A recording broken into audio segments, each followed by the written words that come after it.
Good news, guys. The world's first true ribbon headphone with Earfield technology is here.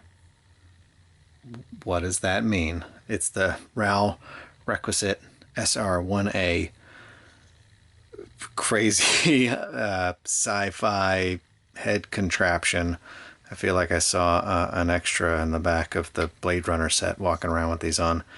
These things are super wild. They look just as nutty in person as you thought they might from whatever press release you saw or videos you've watched. So what are we even looking at? What are we talking about? So this is, we've talked on various videos before about the different technologies that are used to turn electricity into audio waves. This uses a ribbon.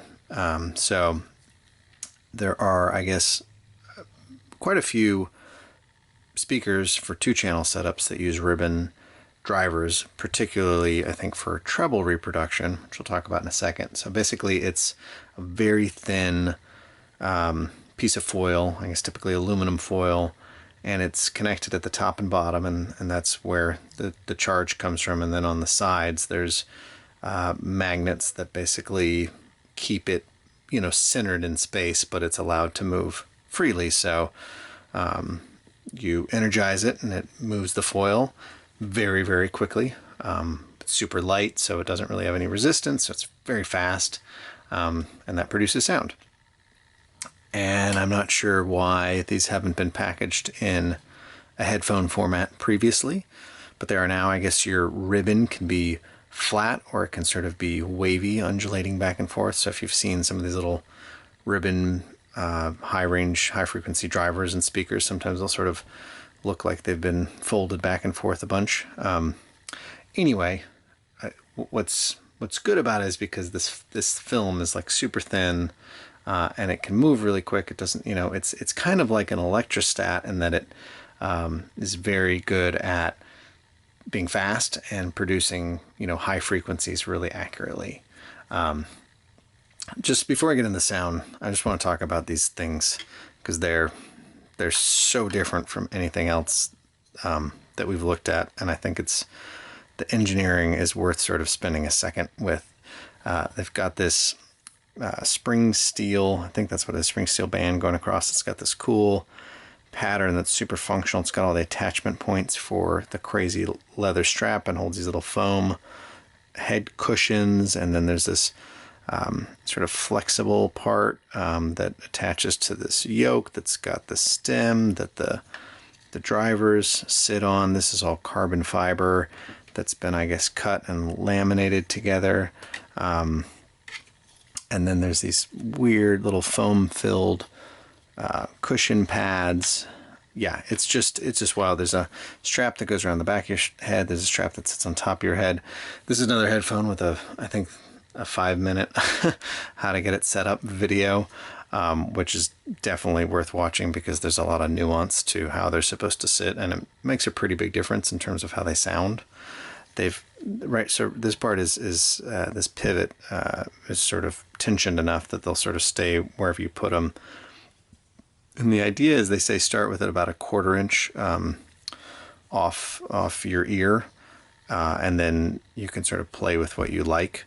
And their sort of suggestion is like wider for bigger, like orchestral music, narrower for kind of more modern, aka bass oriented music. But yeah, they are a trip, these things. So it definitely takes a minute to kind of get them on your head and set up. You can get them from RAAL in a couple different combinations. You can get just the space headgear on its own is like $3,200. I've been listening to it with the specially made shit Jotunheim. So this is a package deal. They did a little partnership with shit, and they made a variant of the Jotunheim, and you can get it with the DAC or without, just like the regular Jotunheim. So these need sort of a transformer that is non-standard, so you can't plug them into any headphone amp. And what's kind of cool is they're using 4-pin XLR for the cable that connects up to very standard 3.5 inch connectors, which is all very cool, very smart of them. But what they did that I like is they reversed it so that you couldn't accidentally plug something else into here or think that this Jotunheim might drive regular headphones. You've got, you know, regular Jotunheim stuff, a couple of XLR in and pre-out, and a single in it as well. You know, I should. This is a classic Signcraft review. I didn't actually read what this little iconography meant, but I think basically this is like a high pass filter is my guess, because when you flip it on, it sort of takes the edge off these things and sounds much better to my ear. And then when you flip it down, you're kind of getting that more intense high pitched thing. Anyway, so I haven't heard this with any other. You can also get it with a transformer box where you're plugging a speaker amp into it, kind of like you might with an electrostatic setup. I didn't get to, you know, hear that or anything else. So everything I say is based on this combo, the Jotunheim package, which I think is about $4,000 all in, or you can pay another $300 and get a, you know, flight case for it that's all got nice foam cutouts and whatnot.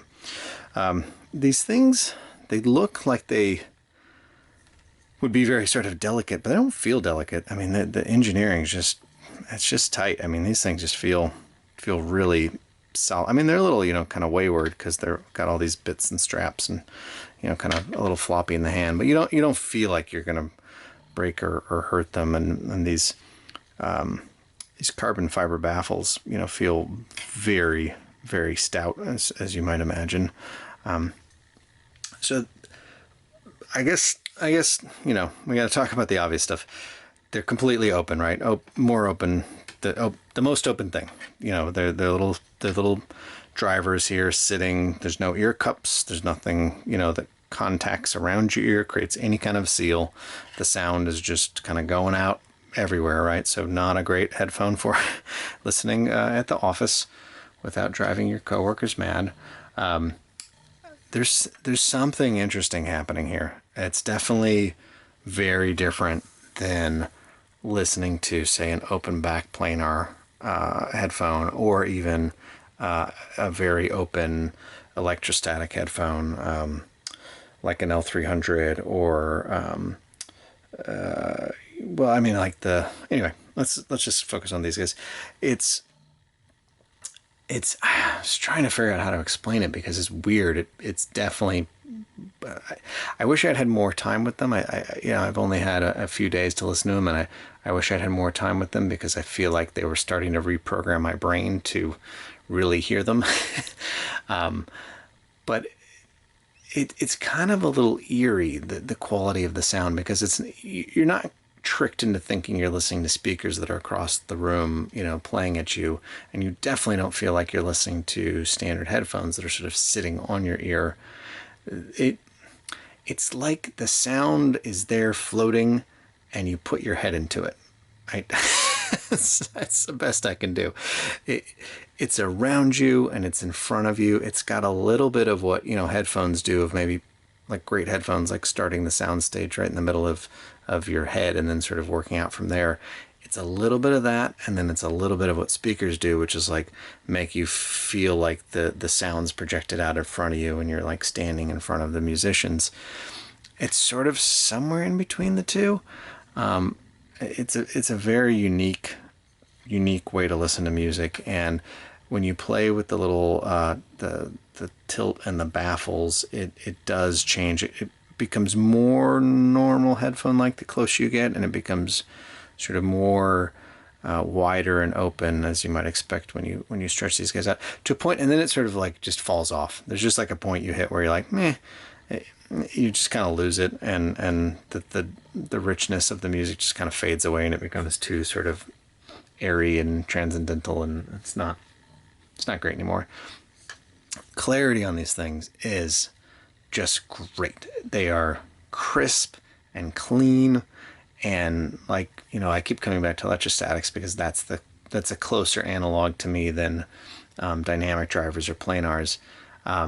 So higher register stuff, higher pitched, higher frequency stuff, just these things are a champ. They just get all the detail out of that space. And I think what's interesting and different than electrostats is many that I've heard do that in a way that I don't always like. It can be a bit intense. It can be a bit jarring. It can be a bit sort of drilling in your ear, and it's never like that. There's still a sweetness to the treble range and those higher frequencies, but they're just as crisp and detailed as with the best E-stats I've heard. Bass, I thought bass was going to be just garbage on these because without a seal around the ear, without creating that space, I just wasn't expecting much. And I was really pleasantly surprised. It's like mid-bass stuff is really great and very detailed. Super deep, rumbly stuff, it cannot handle that, to the point where you almost start to hear some like little crackling and stuff. Like it is just, it doesn't go there. And I think that's the reality of this technology at this stage, that's just not, you know, and I don't know, maybe with a transformer and a different power source, maybe it behaves differently. I can't tell you, but with the Jotunheim combo, the bass is just couldn't get there for me on that really deep register stuff. And that's a bit of a kind of a deal breaker for me. You know, I would be very surprised if anyone has these and they're like, that's my only headphone. That's what I listen to all the time. I think these are a special occasion headphone, although, you know, RAAL markets them as like reference headphones for, you know, professional audio engineers who need a like really reference sound, which is interesting. I don't know anything about, you know, that's not my world, so I can't really comment on whether that makes sense or not. But as an audiophile, as just for pleasure listening, I think these are quite a treat in that they really, if you want to hear different, if you want to hear, you know, a unique presentation, I don't think there's really much out there that sounds like these, or nothing that I've heard certainly that sounds like these. So they get a check mark in that category, and it's not like a gimmicky thing. It's not like you're saying like, oh yeah, I'm going to spend all this money for this like gimmick that's wacky and different, and very novel, but I'm going to deal with all these compromises. There's really not that many compromises. They really produce lovely audio, and they do it in this very different and unique way. But you know, like I said, I think there are some areas where, you know, particularly the bass region, and then you know, some of the things that might bug me about E-stats as well, that just maybe they lack a little fluidity or a little bit of a sort of more sort of natural musical vibe. Sometimes they feel a bit technical, a bit, you know, analytical. But that's a real, you know, that's something I really sort of get cued off on. Not everyone is bothered by that as much. Some people really like that and look for that. So that's, as always with everything I say, personal taste and bias. Okay, that's it. That's all I got for the RAAL-requisite SR1a. If you enjoyed this quick take on this crazy space headphone or anything else on the channel, make sure to subscribe. Got more fun things on the way. If you've heard these and spent more time with them than I have, and you think I'm missing something or got it wrong, or you have something to add, please throw it in the comments. For anyone that's curious about these, shopping them, it'd be great to get some additional feedback from folks that have gotten to spend a bit more dedicated time and maybe dialed them in a bit more than I had the time to. Anyway, thanks guys. Signcraft signing out.